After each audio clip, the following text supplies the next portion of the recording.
It's amazing what shaved ice and syrup can do to help build bridges in our communities.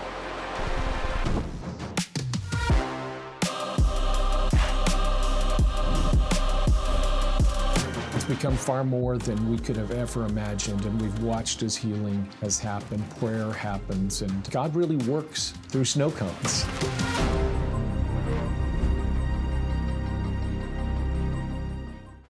Kansas City is full of the friendliest people in the country. I fit in perfectly because I'm always waving at everybody, speaking to people on the street, and they speak back. A Christian community for the most part, long faith history through that city. But it also is a city divided, even as far back as the Civil War, where a lot of people say the first shots were fired. Like many major cities around the country, there are issues. Within the urban core of Kansas City has one of the largest percentage of violent crimes and murders in the country. I have been in this neighborhood since 1973. I've been active in the community most of that time at one level or the other. It used to be a beautiful drive, you know, but you see Jackson County is not taking care of their property either. Look how bad it looks.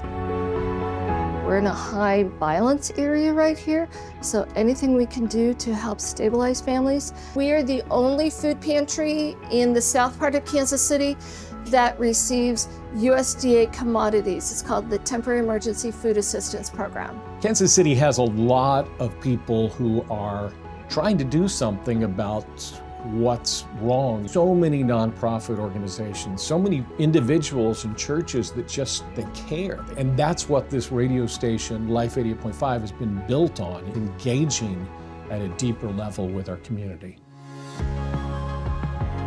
In 2019, Mayor Quentin Lucas had just been elected. We went in and said, we're here with an empty bag.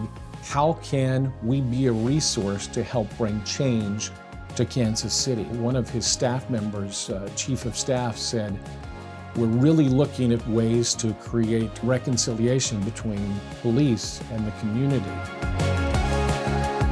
Snow Cone with a Cop is something that was birthed out of 2019 because there was a lot of unrest, not just in Kansas City, but really across the country. And so we really thought about what we could do. So we were like, hey, let's do this event where we can get the community together, get the police together, and let each other know that, hey, we're not all that different. So we were at a Slurpee with a Cop, I think it was, and with 88.5, and a lady had come to the event, and she just wanted to thank the police. And she shared her story about how her son had been shot and killed. She came over and she said, I just heard you talking about this on the radio and knew you were going to be here. And she pointed to the parking lot at the 7-Eleven we were standing in. Right there, 10 years ago next month, my son was murdered. And she said, up until this point, I've had a disdain for the police because I didn't feel like it was handled well. I didn't feel like they cared. I watched her talk to some of the members of South Patrol, and they wept together, and some incredible healing happened in that moment. They really had a chance to hear each other's side of the story. We watched them as they spoke together.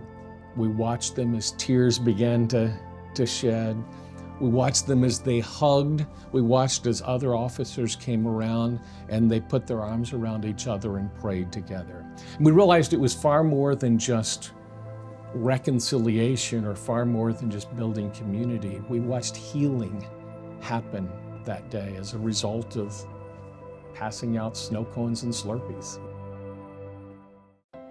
Every single police department that we've ever interacted with just was over the moon about the event because it's an opportunity for them to also learn and see who they're serving and also meet unique needs. We're all just, in the end, people that want to love and be loved. And so when we kind of find that middle ground, we can go from there. As a faith community leader, for us to deal with violence prevention efforts in the city, having that relationship with law enforcement, we can partner together to see how we can plan to enable Kansas City to be a safe city. It's not a police problem, it's not a church problem, it's not a neighborhood problem, it's a community problem. And if we're not working together, we're not going to get anything fixed. When the community sees cops working together with churches, with radio stations, with organizations like the Community Assistance Council, neighborhoods. I think it shows us being on a team.